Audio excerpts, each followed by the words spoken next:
महता कॉलेज की ऑनलाइन पाठशाला में आपका हार्दिक स्वागत है। तो हम पढ़ रहे थे बीए पार्ट फर्स्ट का टॉपिक जल प्रदूषण। तो बेसिकली जल प्रदूषण के बारे में कल हमने देख लिया था। जल प्रदूषण का अर्थ, उसकी परिभाषा और जल प्रदूषण के प्रकारों का अध्ययन हम कर चुके थे। तो आज की वीडियो में हम जल प्रदूषक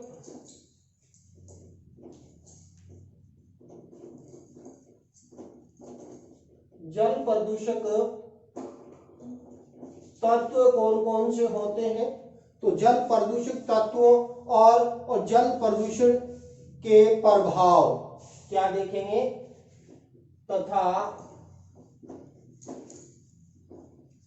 जल प्रदूषण के प्रभावों के बारे में डिस्कस करेंगे।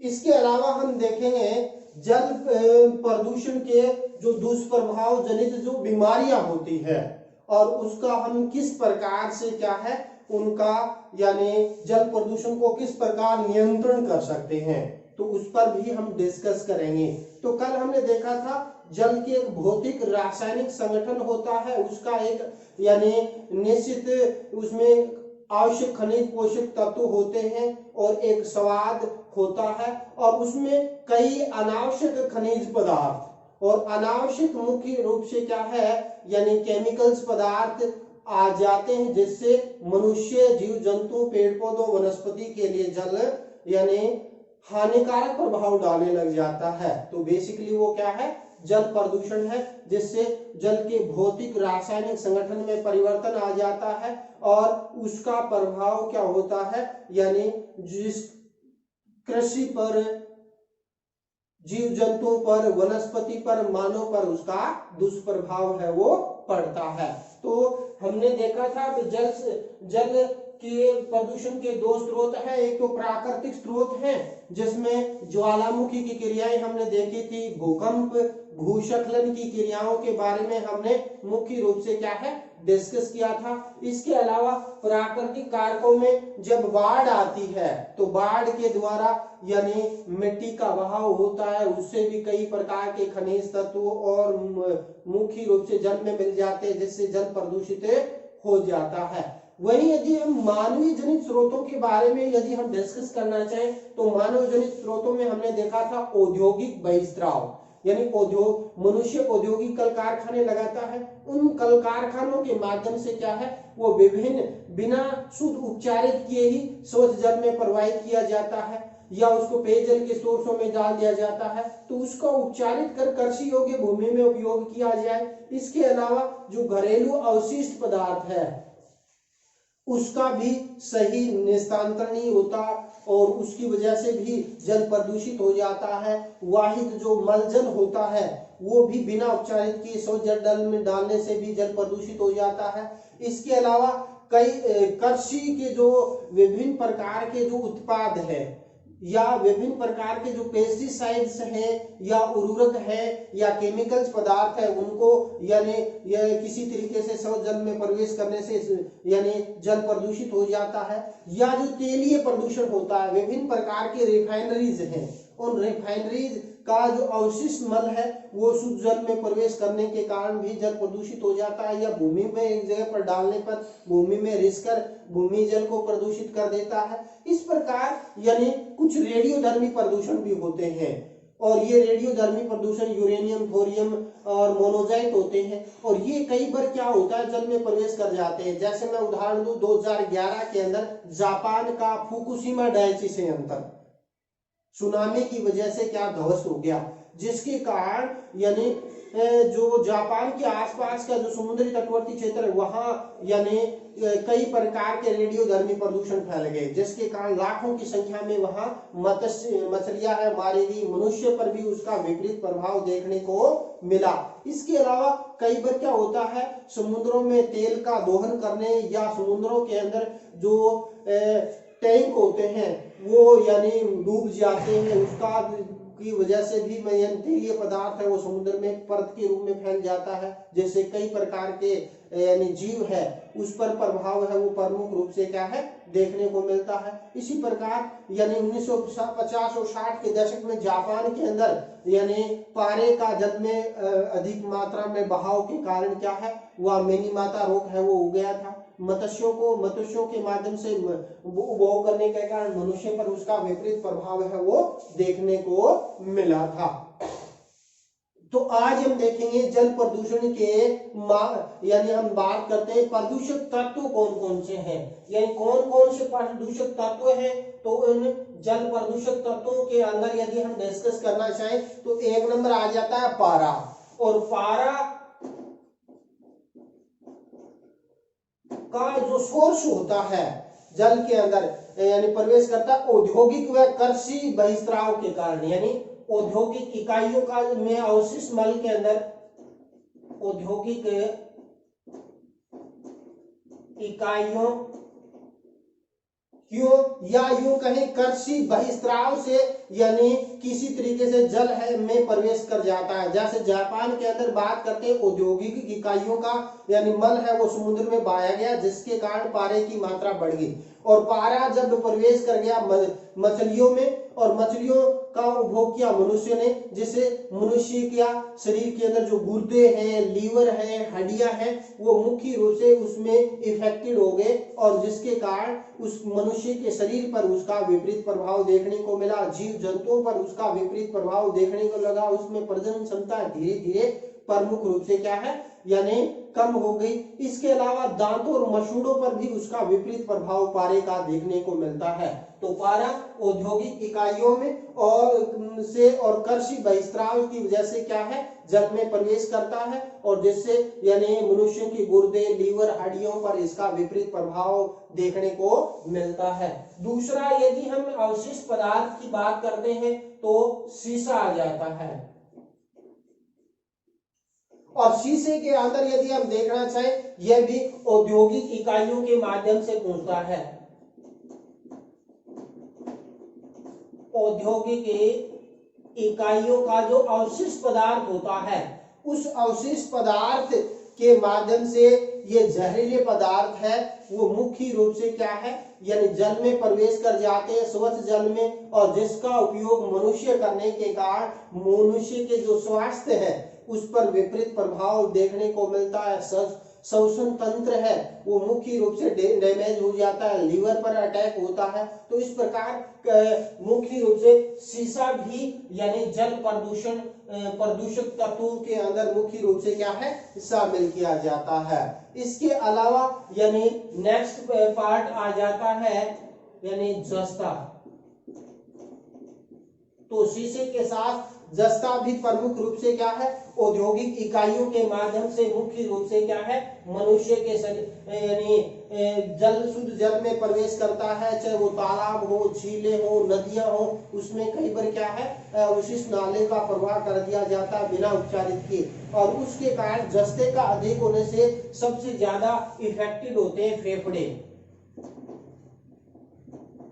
तो फेफड़ों पर सर्वाधिक प्रभाव है, फेफड़े खराब हो जाते हैं, श्वसन तंत्र पर उसका विपरीत प्रभाव देखने को मिलता है। इसके अलावा चौथा प्रदूषक तत्व की बात करते हैं तो आ जाता है फ्लोराइड। और फ्लोराइड के अंदर यदि हम देखना चाहें तो फ्लोराइड के अंदर यानी इसका उपयोग भूमिजल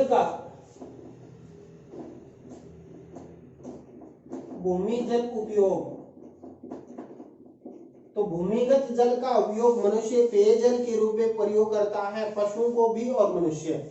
और इसके कारण क्या है यानी सबसे ज्यादा क्योंकि फ्लोराइड के अंदर यानी ये हमारी हड्डियां होती है जो कैल्शियम की बनी होती है उस पर रासायनिक क्रिया करता है जिसके कारण हमारे दांत हैं, हमारी हड्डियों में टेढ़ापन आ जाता है, खून की कमी इसकी वजह से हो जाती है और फ्लोरोसिस रोग है वो प्रमुख रूप से क्या है इस पर देखने को मिलता है।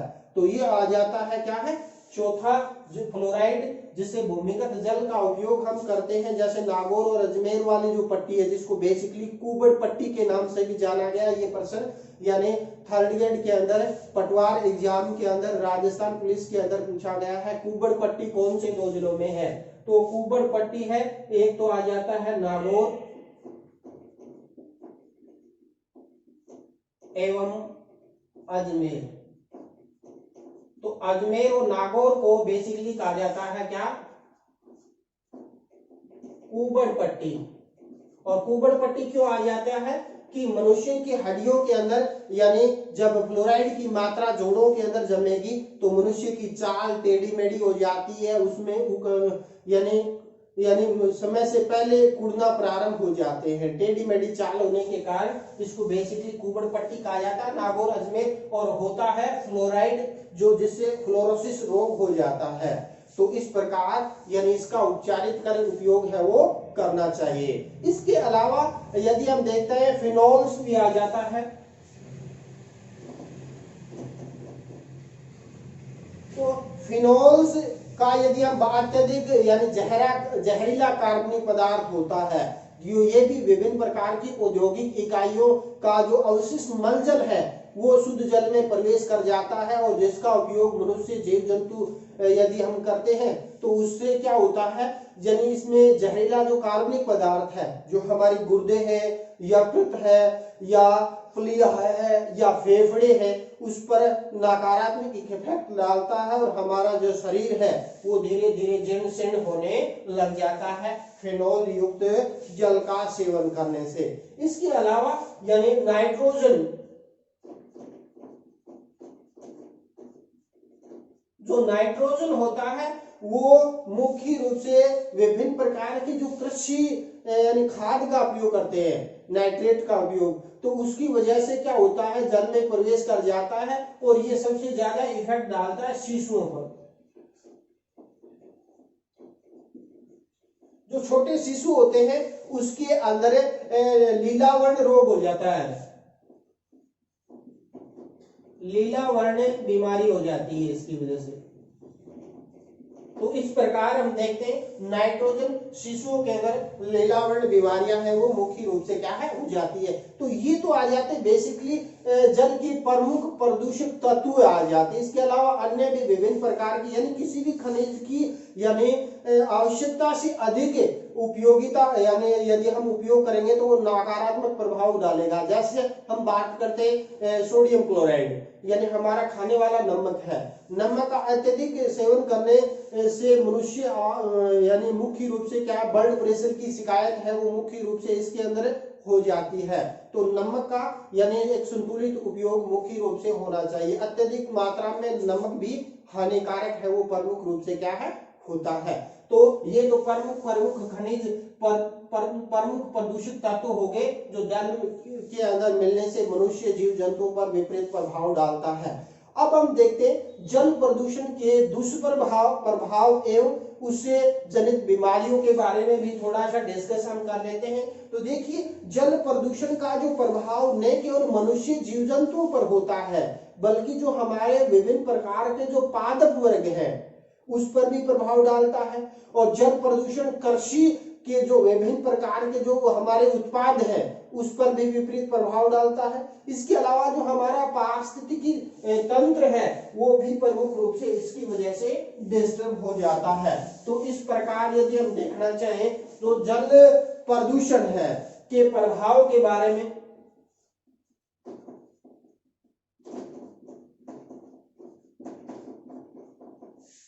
का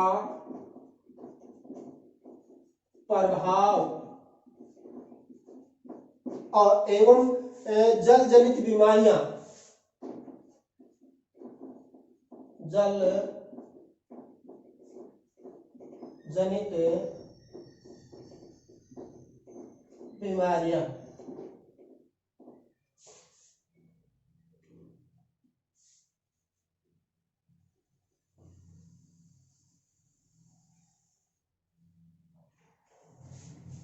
तो जल जनित बीमारियों जल प्रदूषण का प्रभाव की बात करते हैं तो सबसे पहले हम देखते हैं मनुष्य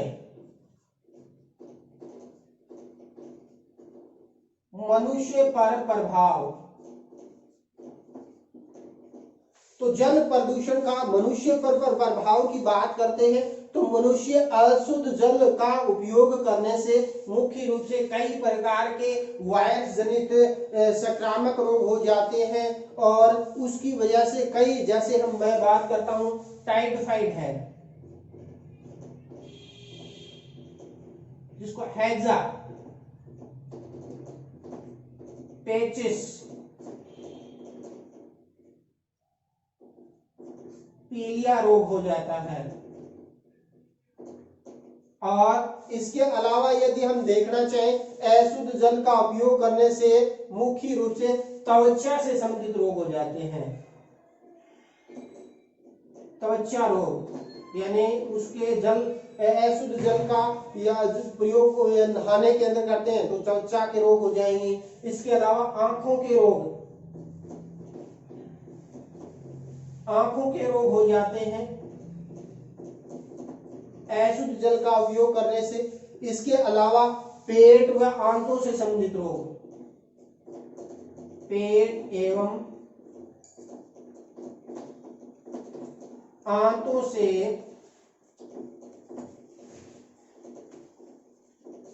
संबंधित रोग हो जाते हैं, पेट व आंतों से संबंधित रोग हो जाते हैं। इसके अलावा यानी जब अशुद्ध जल एक जगह पर एकत्रित होगा तो एकत्रित होने से विभिन्न प्रकार के मक्खी मच्छर है वो पैदा हो जाते हैं, जिसकी वजह से यानी आपका मलेरिया है, डेंगू रोग हो जाता है, पीला बुखार रोग हो जाता है, चिकुनगुनिया है और जैसे कई यानी मुख्य रूप से क्या है गंदे जल में मच्छर जनित रोगों का रोग भी प्रमुख रूप से क्या है इसकी वजह से हो जाते हैं। तो इस प्रकार यानी इस अशुद्ध मनुष्य पर प्रभाव की हमने देख लिया, कई जल जनित बीमारियां हो जाती है, त्वचा, आंखों, पेट, आंतों से संबंधित। इसके अलावा पीलिया है, हैजा है, डायरिया है, डेंगू, जो अशुद्ध जल के अंदर मच्छर पैदा होने से, और मलेरिया, चिकुनगुनिया और पीला बुखार है वो प्रमुख रूप से हो जाते हैं। तो इससे यानी जल को एक जगह एकत्रित नहीं करना चाहिए या उसका यानी समुचित प्रबंधन प्रमुख रूप से क्या है करना चाहिए। और ये जो अशुद्धियां हैं, अशुद्धियों को हम कम कर इस समस्या का निजात हम दिला सकते हैं। इसके अलावा दूसरा हम देखते हैं जंतुओं पर प्रभाव।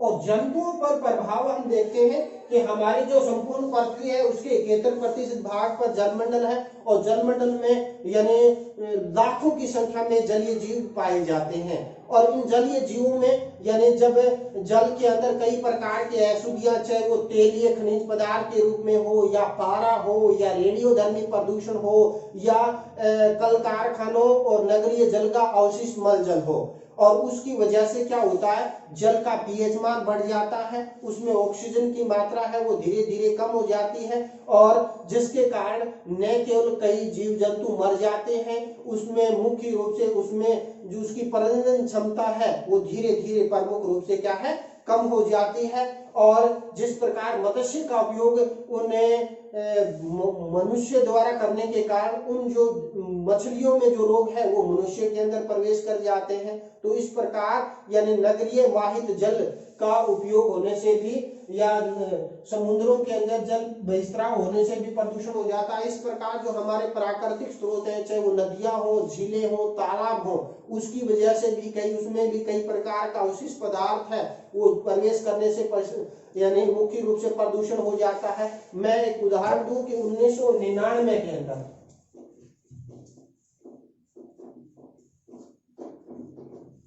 जोधपुर के अंदर, राजस्थान के जोधपुर के अंदर यानी मुख्य रूप से क्या है अशुद्ध जल का उपयोग करने से लगभग 500 गाय मारी गई थी। 500 गाय की मृत्यु हो गई थी अशुद्ध जल का उपयोग करने से। तो इस प्रकार जल का प्रभाव जंतुओं पर भी पड़ता है और इसी प्रकार जो हमारी नदियां हैं, चाहे वो गंगा है, आपकी यमुना है या अन्य नदियां हैं, उसका यानी मुख्य रूप से जल अशुद्ध हो रहा है तो उस पर उसका भी हम उपयोग करते हैं तो उसका भी नकारात्मक प्रभाव है प्रमुख रूप से जीव जंतुओं पर देखने को मिलता है। तो इस प्रकार हम देखते हैं तो ये मुख्य रूप से जंतुओं पर प्रभाव हो गया। इसके अलावा तीसरा हम देखते हैं पादपों पर प्रभाव। पादपों पर प्रभाव, और पादपों पर प्रभाव की जब बात आती है तो इसके अंदर यानी मुख्य रूप से पादपों में किस माध्यम से जो कृषि का जो बहिस्राव होता है जिसमें मुख्य रूप से नाइट्रोजन है, फास्फेट है, जल का मिश्रण मुख्य रूप से जब क्या है कृषि में करते हैं जिसके कारण कई हानिकारक शैवाल है वो मुख्य रूप से उत्पन्न हो जाते हैं, कई प्रकार के यानी अनावश्यक खरपतवार उत्पन्न हो जाते हैं जिसके कारण जो हमारी जो कृषि यानी जो हमारी कृषि फसलें हैं यानी पादप है सॉरी यानी पादपों पर प्रभाव किस प्रकार होता है कि यानी मुख्य रूप से जल के अंदर यानी कई प्रकार के अनावश्यक जो शैवाल है या मुख्य रूप से उत्पन्न हो जाते हैं और वो मुख्य रूप से चाहे वो जलीय पादप हो या मुख्य रूप स्तर पर जो होने वाले जो पादप हैं जो उस पर विपरीत प्रभाव उसकी वजह से देखने को मिलता है। तो न केवल जल का उपयोग यानी पादपों के अंदर उनकी ग्रोथ रुक जाती है, उसके पत्ते पीले पड़ जाते हैं और उसके अंदर जो विभिन्न प्रकार के फल लगते हैं उस पर भी उसका विपरीत प्रभाव लगता है, उसकी गुणवत्ता धीरे धीरे क्या है घट जाती है और वंशवृद्धि पर भी विपरीत प्रभाव है देखने को मिलता है। इसके अलावा चौथा देखिए कृषि पर प्रभाव।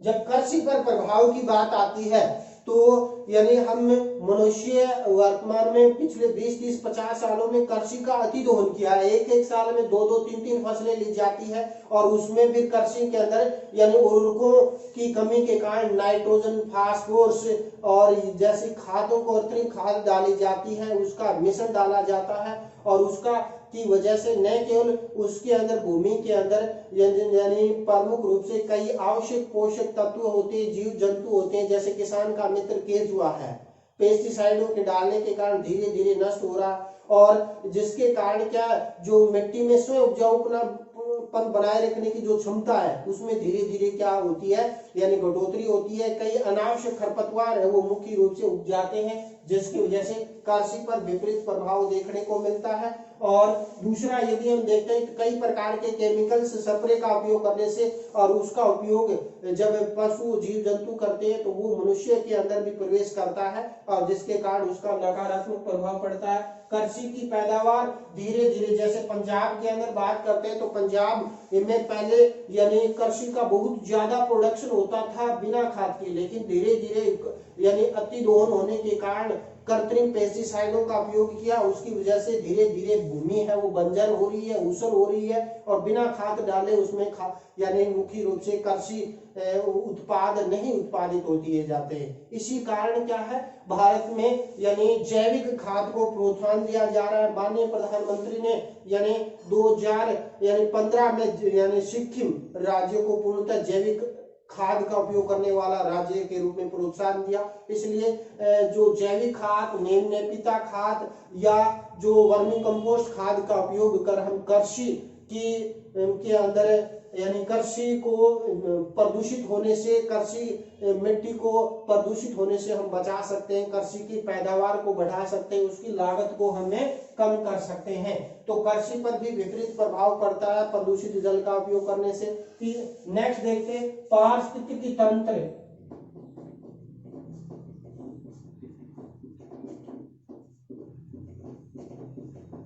जो हमारा पारिस्थितिकी तंत्र है उसका भी क्या होता है विनाश होता है।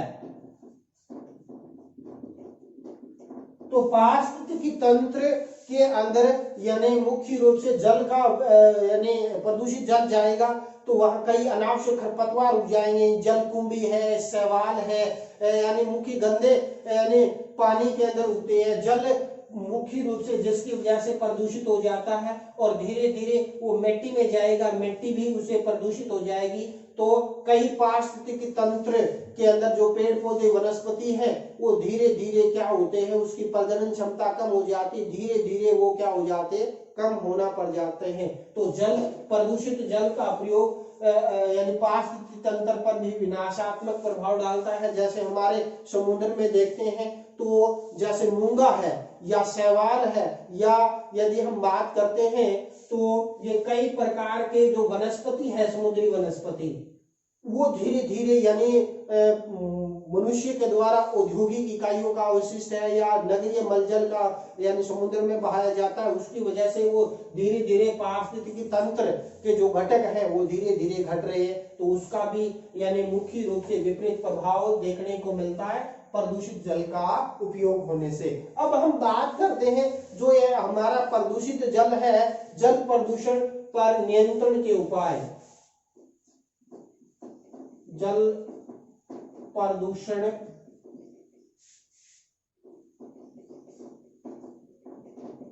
नियंत्रण के उपाय। जल प्रदूषण नियंत्रण के जब उपाय की बात आते हैं तो यानी जल प्रदूषण को रोकने के लिए जो समय समय पर जो कानून बने हैं, जैसे जल प्रदूषण अधिनियम 1974, उनका कड़ाई से पालन होना चाहिए और जिसके कारण क्या है यानी उसको सही इंप्लीमेंट होगा तो जल प्रदूषण को रोक सकते हैं। इसके अलावा यदि हम जल प्रदूषण को देखें तो बेसिकली छोटे छोटे यानी उपाय हम कर सकते हैं। उद्योगों व नगरीय अवशिष्टों को जल यानी शुद्ध जल के स्रोत में न डाला जाए और उनको विसर्जन पर रोक डाली जाए। इसके अलावा पेयजल के स्रोतों में मिलने वाले प्रदूषकों को रोक लगाई जाए, यानी पेयजल के सोर्स के समीप है वो गंदे कपड़े हैं या पशुओं का यानी मलजल है वो उसमें प्रवेश न कर सके, तो शुद्ध पेयजल के आसपास के क्षेत्रों में यानी ये प्रदूषकों पर रोक लगाई जानी चाहिए। तीसरा, घरेलू जो अपशिष्ट पदार्थ निकलता है, जल नगरीय जल निकलता है, उसको उपचारित किया जाना चाहिए, उसको पेयजल स्रोत में नहीं साफ जल में नहीं डालना चाहिए, उसको उपचारित कर कृषि उपयोग के अंदर प्रमुख रूप से क्या है किया जाना चाहिए। तो इस प्रकार इसके अलावा जो कृषि के जो रसायन है या जो कीटनाशक है उनका संतुलित मात्रा में उपयोग हो, उसकी जैविक खाद का उपयोग हो, नीम नेपिता खाद का प्रयोग हो या वर्मी कंपोस्ट या केचुए के द्वारा निर्मित खाद का उपयोग होना चाहिए। इसके अलावा जो मुख्य रूप से जो स्प्रे की जाती है उसको भी केमिकल की जगह बायो प्रोडक्ट का उपयोग है वो प्रमुख रूप से करना चाहिए, जिससे जल प्रदूषित जल का उपयोग यानी प्रदूषण कम मात्रा के अंदर मुख्य रूप से क्या है फैलेगा। इसके अलावा यानी जल को मुख्य रूप से क्या है इनके अंदर अनावश्यक खरपतवार का मुख्य रूप से नियंत्रण प्रमुख रूप से करना चाहिए। इसके अलावा खुले स्थानों पर मुख्य रूप से शौच नहीं होना चाहिए और इसकी वजह से भी जल प्रदूषण होता है। इसके अलावा यानी पेयजल स्रोतों को समय समय पर मुख्य रूप से उसमें क्लोरीन है या पोटेशियम परमैंगनेट है या जो अन्य जो मुख्य रूप से क्या है यानी शुद्ध जल के अंदर डालना चाहिए, ताकि उसमें कई प्रकार के जीवाणु कीटाणु पैदा न हो उसके, या फिटकरी का उपयोग होना चाहिए शुद्ध जल, जिससे क्या है जल है वो यानी स्वच्छ बना रहे। इसके अलावा यानी पशुओं और के जो मलजल को उसमें शुद्ध जल में नहीं डालना चाहिए। कई बार पशुओं के मर्त अवशेष है वो जल में बहते हैं तो उसको पर भी मुख्य रूप से क्या है नियंत्रण है वो किया जाना चाहिए। तो इस प्रकार ओवरऑल देखें तो मनुष्य में जन चेतना जागृत करनी चाहिए कि हम शुद्ध जल के जो हमारे प्राचीन सोर्स हैं, चाहे वह कुएं हो, तालाब हो, बावड़ियां हो, जोड़ हो या टांके हो, उनको हम क्या है उनको पुनर्जीवित रखें, उनको संरक्षित करें, ताकि जो वर्षा जल का जो संग्रह का जो हमारे प्राचीन स्रोत हैं उसको हम पुनर्जीवित कर उसका जल का हम उपयोग कर सकते हैं, क्योंकि ये रहता है कि हम पेयजल पर यानी पूर्णतः सरकार पर यानी आधारित रहते हैं कि वाटर वर्क्स का शुद्ध जल है, लेकिन उसमें भी कई प्रकार की अशुद्धियां हैं। तो हमें उस जल का उपयोग करें, जल का मितव्यता से उपयोग करें, चाहे वो घरेलू उपयोग में हो या नगरीय क्षेत्र में हो या कृषि के अंदर देखें तो कृषि के अंदर सिंचाई की पद्धति में हम परिवर्तन कर जल का मितव्यता से उपयोग कर सकते हैं। और जल ही जीवन है, तो जल को एक अमूल्य संपदा है, तो इसको हमें मितव्यता से हम उपयोग करें, ताकि ये जल जो धीरे धीरे समाप्य श्रेणी में आता जा रहा है। हालांकि देखिए संपूर्ण पृथ्वी के 71% भाग पर जलमंडल है, लेकिन हमारे पीने योग्य जल 3% से कम है, वो भी दुर्गम यानी बड़े ग्लेशियरों के अंदर है, और मुख्य रूप से झीलों में, नदियों में और नहरों के अंदर और बांधों के अंदर और भूमिगत जल है।